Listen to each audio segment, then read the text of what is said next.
I'm ruining the view again, aren't I?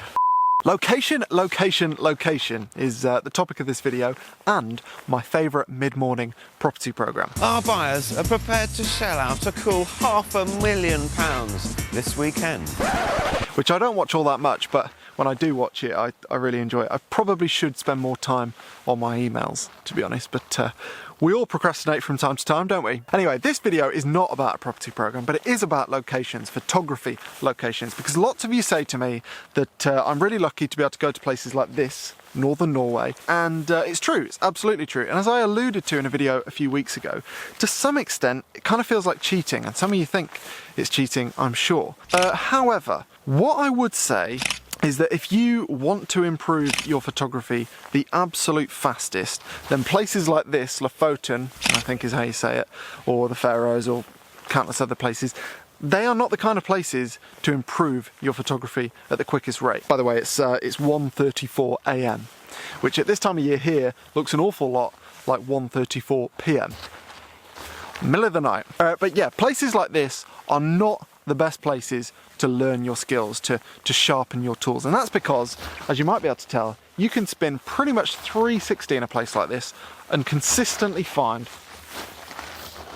there's mosquitoes everywhere, consistently find compositions that will just yield incredible results. And that's great for your Instagram profile and your portfolio, but it's not so good at sharpening your skills. And so when I come to places like this, I think there's a good chance that I'll get good photos. But I know for sure that I'm not going to improve my skills as much as I would in a place where I'd be challenged to find things like compositions and the right light and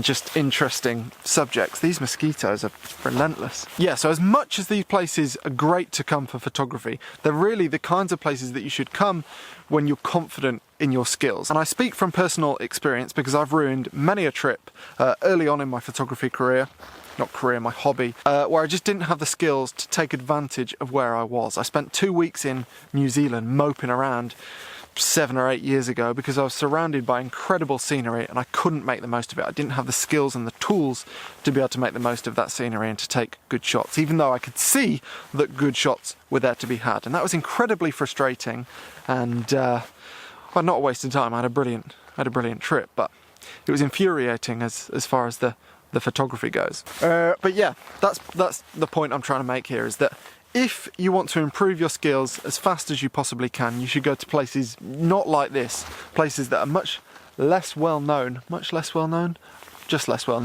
for photography than Lofoten. And I think I'm probably repeating myself now, but yeah, hopefully you get the idea. Anyway, what am I doing here in Norway? Well, Brendan is over there with some workshop participants and I've been invited as a special guest. I know, special, can you believe it? I don't know exactly what I mean by special, but here I am, and we've found a nice little lake and it's completely still, hence the mosquitoes. There's a nice little village over there and some cloud on the mountains and stuff, so the guys are shooting and I'm talking to you. That's about the sum of it.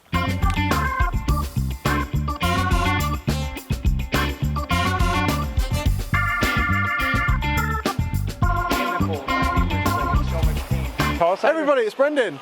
Hey. He's not actually that much taller than me. I'm down on a slope. Since I moved to Norway, I became Scandinavian, and so now I'm 7 feet tall. Very nice. Yeah. So I've just been telling my wonderful viewers that they don't need to come to places like this to take good photos, particularly if they want to improve their photos. Brendan, if you don't know, I'm sure lots of you know Brendan, but basically he makes my travel schedule look like I just sort of stay at home all the time. Don't you?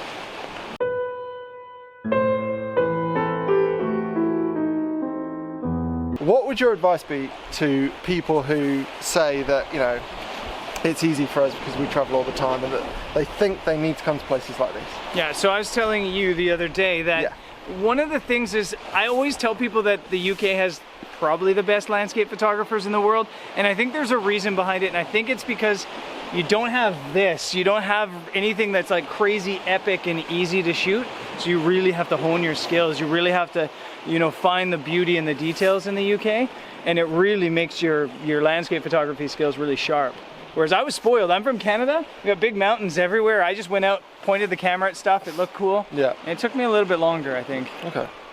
I'm not gonna ask you, I'm just gonna naturally include myself in the in the best photographers ever. In That's what history. you said, that was the wording you said, yeah. Yeah. So there we go. I'm really pleased Brendan didn't disagree with me, because that would have been awkward. So yes, if you want to improve your photography the fastest, don't go to places like, I mean, I've explained it all already.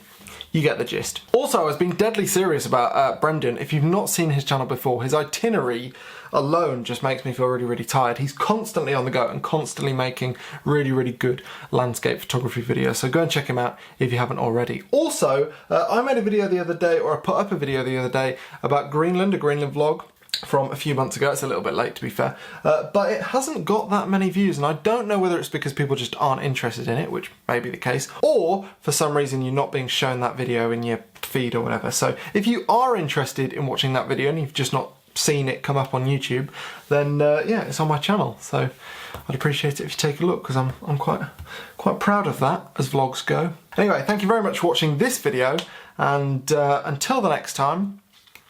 I always say until the next time, then I don't have anything to say afterwards. I'll see you next time.